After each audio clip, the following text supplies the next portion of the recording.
Hi, everyone. I'm Cindy Mondello, the founder and CEO of Restoration Place Counseling. And I am here with my new friend, singer-songwriter Olivia Lane, to share about our upcoming fundraising gala, A Night of Restoration, on Thursday, October 26th at the Greensboro Country Club. Olivia, thank you so much for making the time to join me. I know that you are recording today's interview from Nashville, from your home. Is that right? Yes, I am in Nashville right now. This year is actually, back in June, was my 10-year town mark. I've been in Nashville for 10 years, which is crazy. Wow. Yeah. Yeah. So I'm thrilled to have you join us for A Night of Restoration, not only to share your music, but also your inspiring journey from atheist to amen, which I learned through your Instagram feeds that it really unfolded during a mental health crisis. Um, and that is where I'd kind of like us to start. I'd love for you to share just a little bit with those who are watching how you became a Christian music artist, which I know Sirius XM The Message had named you last year one to watch in 2022. So would you just share with us a little bit about how that all unfolded? Absolutely. Well, I'm so excited to be a part of A Night of Restoration. When we connected, it was just such a perfect opportunity for me to talk about how big of a piece therapy was in my journey, because I did not move to Nashville to sing songs about Jesus. That was never in my plan, uh, because up until 2018, I was a self-proclaimed atheist.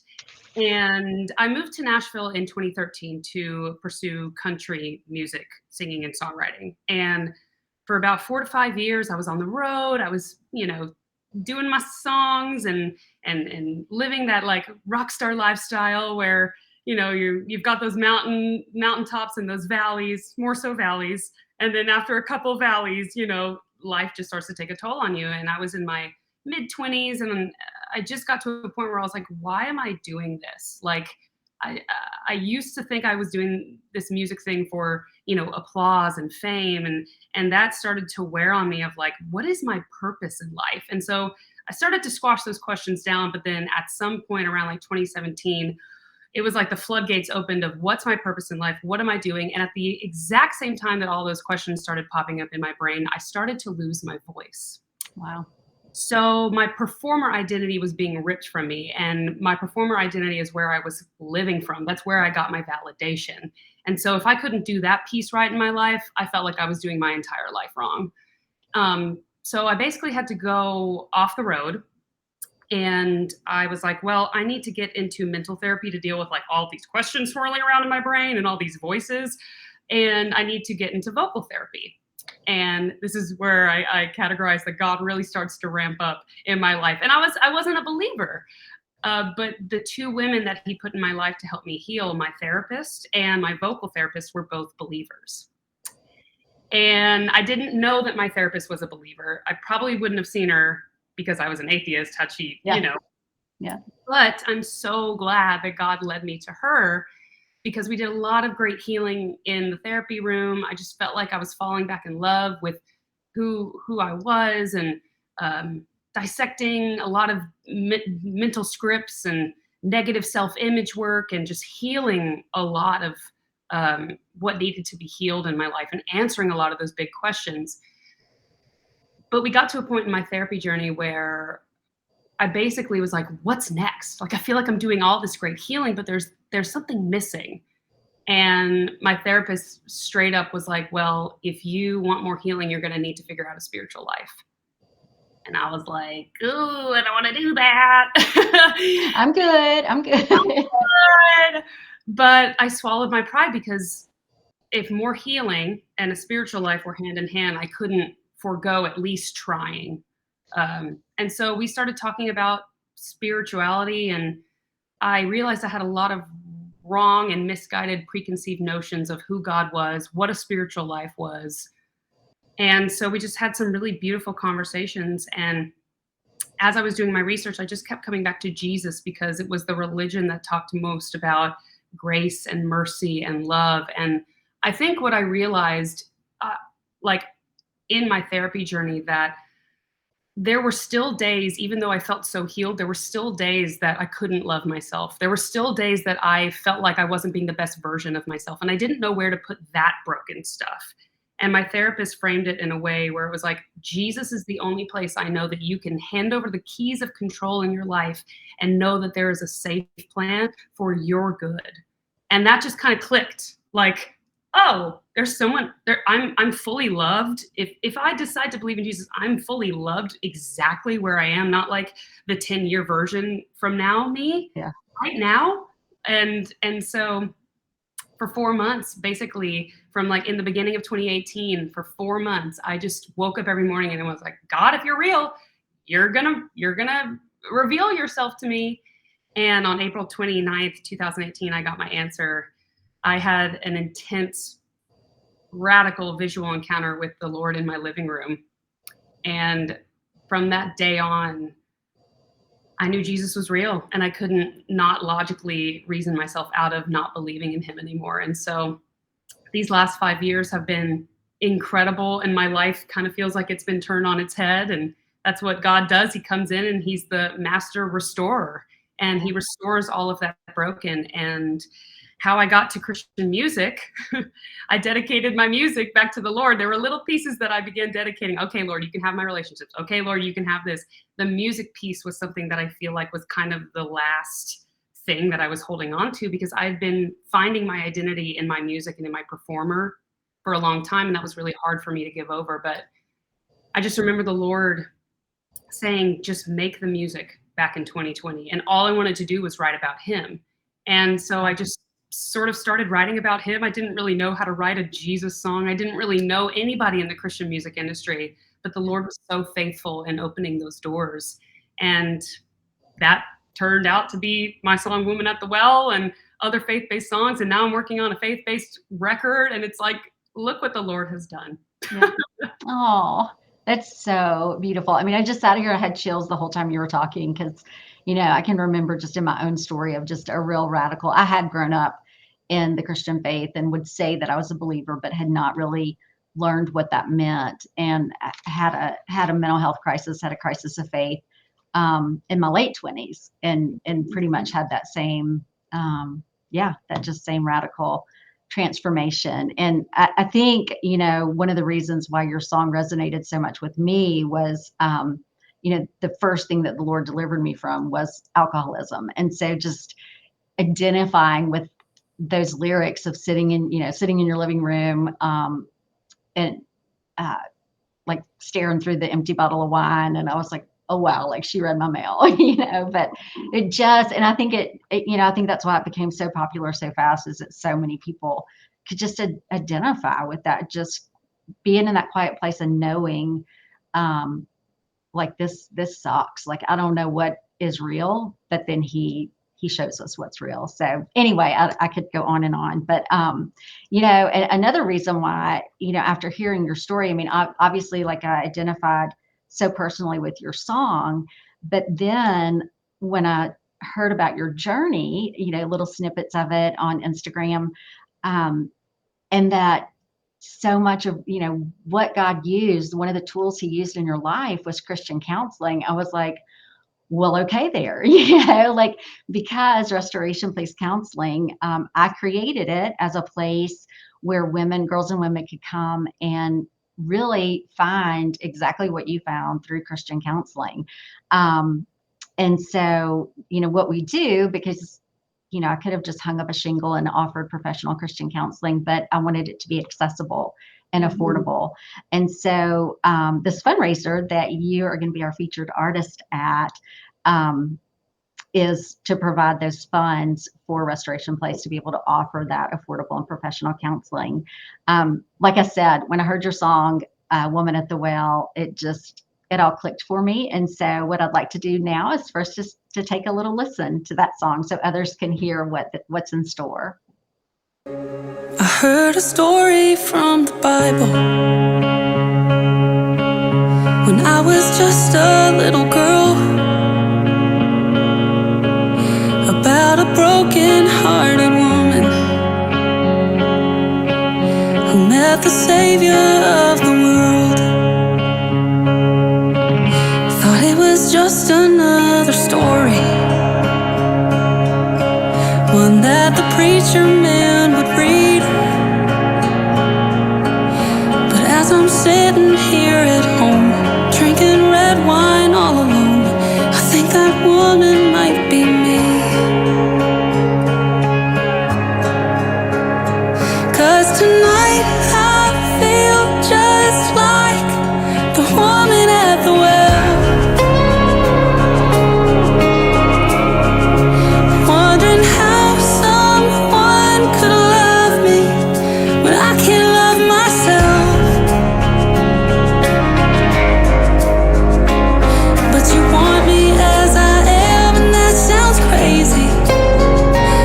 I guess maybe that's why grace is so amazing.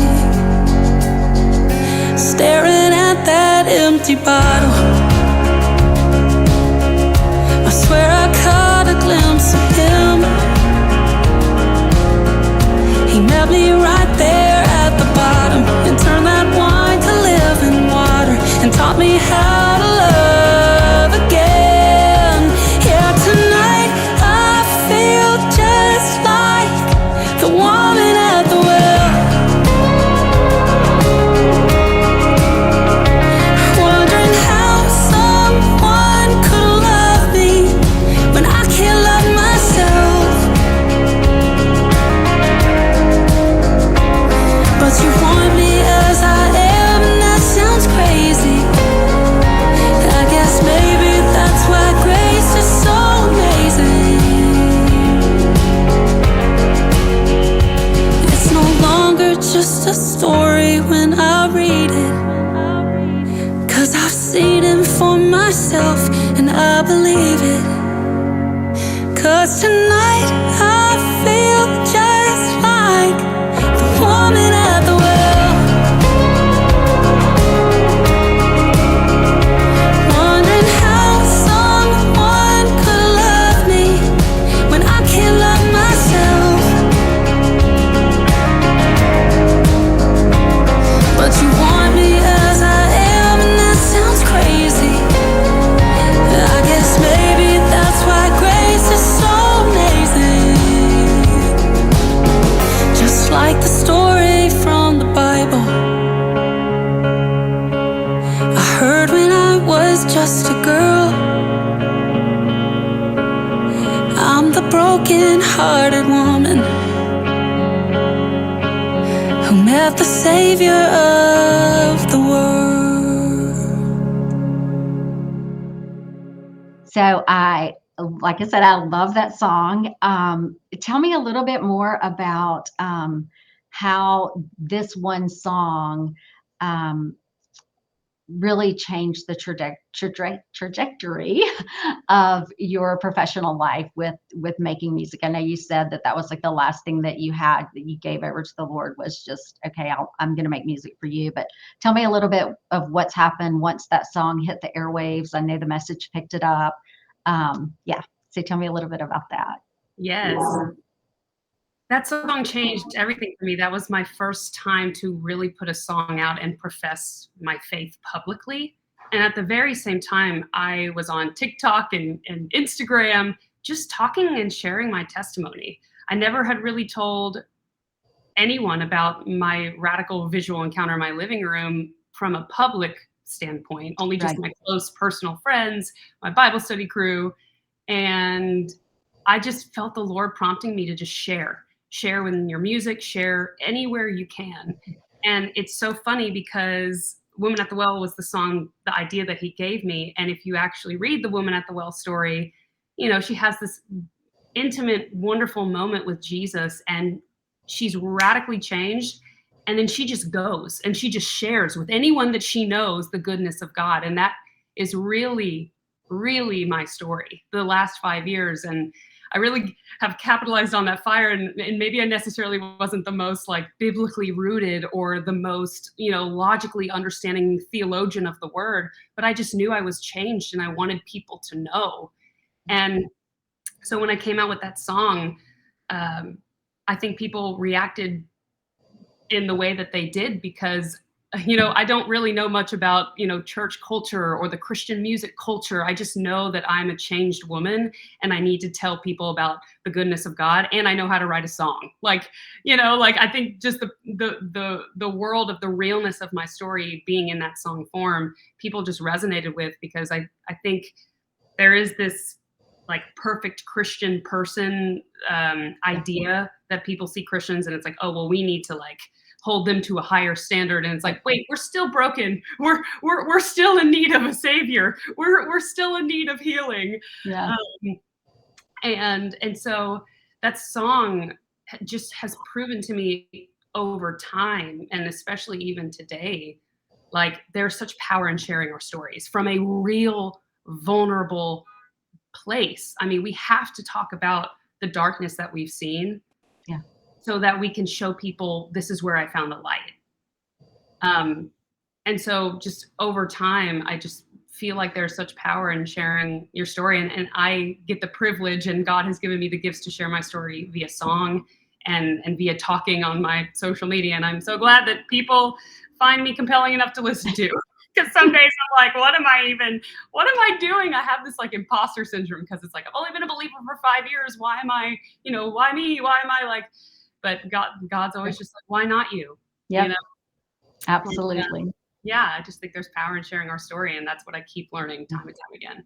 Yeah, absolutely. Well, people are definitely loving hearing your voice, because now Beyond Music, earlier this summer, you began a new journey and had a wonderful opportunity. I was so excited for you when you shared with us how your voice is being used in another impactful way. So will you share a little bit about that?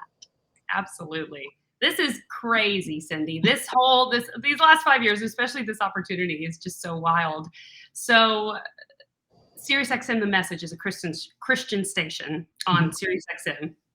And the program director at SiriusXM, The Message, like couldn't get away from my TikToks. Like he just kept seeing Woman at the Well and just me talking about the goodness of God. And so we eventually connected, and he wanted to play Woman at the Well. And as an independent artist, like that's unheard of. Like it's just incredible to see the goodness of God, that God can just in a blink do something that powerful, something that I'd been working for almost 10 years in this town in Nashville.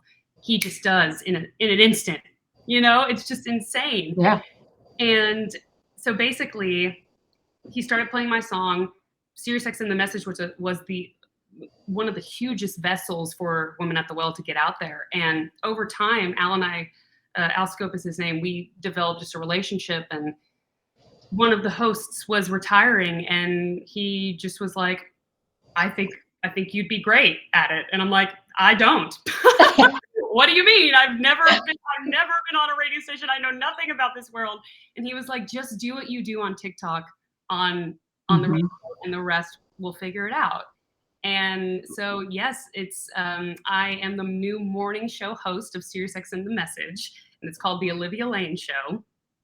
And it's from 6 a.m. to 11 a.m. Eastern every weekday.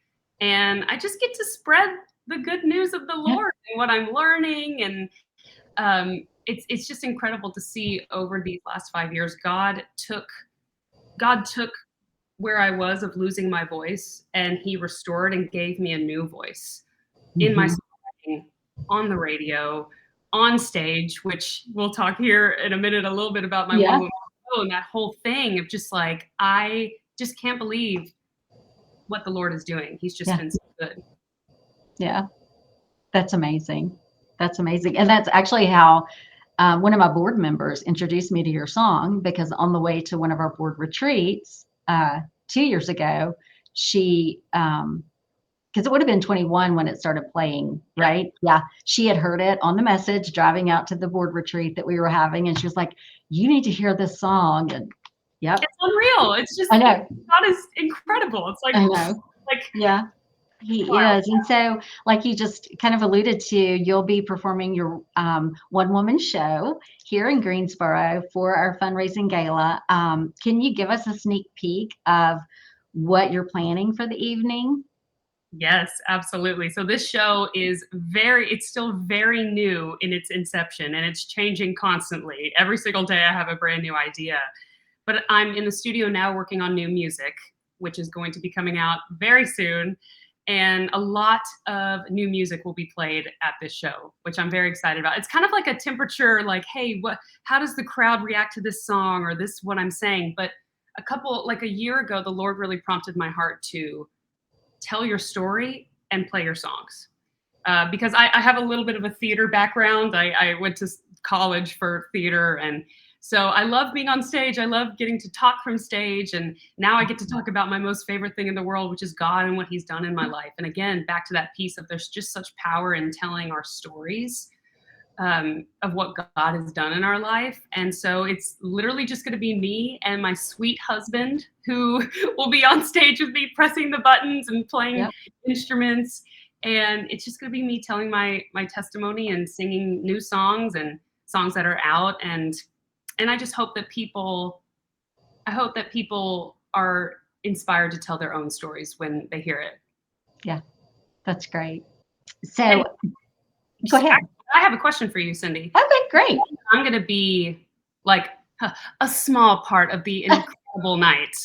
But what else can people expect when they come to this fundraising gala? Because I've heard, and I know that some artists in the past, like Mandisa, you've had some incredible Christian artists on your shows. What can people expect from the night in total? Yeah. Well, thanks for asking that. I'd love to share a little bit about it. Like I think I mentioned earlier, it's the Greensboro Country Club, which in my opinion is like the most beautiful venue of all. And even though it's not in a theater per se, we do have a professional AV company that helps us with your performance. So I want people to know that it's going to be like a real great show, but we'll have a reception ahead of time where guests will be able to mingle with each other and enjoy a lot of fellowship and fun with some amazing food. I think the chef at the club is like the best chef ever. And so then they'll also get to hear a little bit, a lot of people that come to our events maybe come as a guest of a sponsor. And so they've never really even heard about Restoration Place. So they'll get to hear, about what we're doing and actually hear from one or two of our former clients. And I'm very excited about one of the women that's going to be sharing and just her connection to your song. And so can't wait for people to meet her. And I think, I think we talked about you'll be available after the show for maybe meeting and autographs and photos and things like that. I know that our sponsors will have an opportunity to meet you one-on-one before the show. And so, it's just going to be a great night. Just, I can't say enough about it. And people can actually buy tickets for the event. So it is a ticketed event, and they can buy those on the link that's on the website now, or on this video right now. But before we close, I'd really love to ask you, I know you alluded to it, but what's one thing you hope everyone that attends a night of restoration leaves with? Ooh, that's a good question. I hope everybody leaves with an understanding that there is healing for them. No matter how far they feel like they've fallen from either a relationship with God, maybe they don't even have a relationship with God, or how broken they might feel, or how much shame they may carry, there is healing for everybody. And Jesus and therapy can belong in the same sentence. I love that.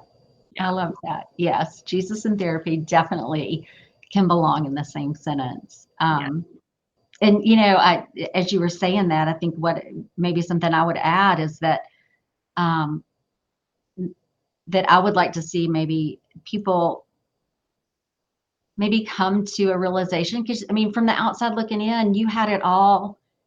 You had it all. You were on the road, you were touring, you had a following, you had 500,000 followers on TikTok. But you came to that point where you really paid attention to that place inside of you that was empty and void. And you took the steps to begin your journey of healing through therapy. And then look what the Lord has done. I took my healing journey in the flesh world to meet the ultimate healer, you Yeah. know, and it's Absolutely. it's been exponential healing from that point. It's Yeah. continual healing. Yeah. And I love, you know, I've heard a little bit more of your story, and I can't wait for others to hear even more. Thank you so much for taking time today to just talk with me, chat, share your story and your excitement over being here. I know there'll be some special guests with you in addition to your husband that will be here, but we'll keep that part a secret. And just once again, for this event, just a reminder that everything that we raise goes to Restoration Place Counseling and providing affordable and professional Christian counseling for girls and women. So I can't wait to see you in October. I can't wait. What you are doing is so important, Cindy. And honestly, I cannot wait. I'm so excited to just be there and be present among this amazing fundraising gala. It's going to be awesome. Thank you. Okay. We'll see you on October 26th. All right. Okay. Bye. Bye.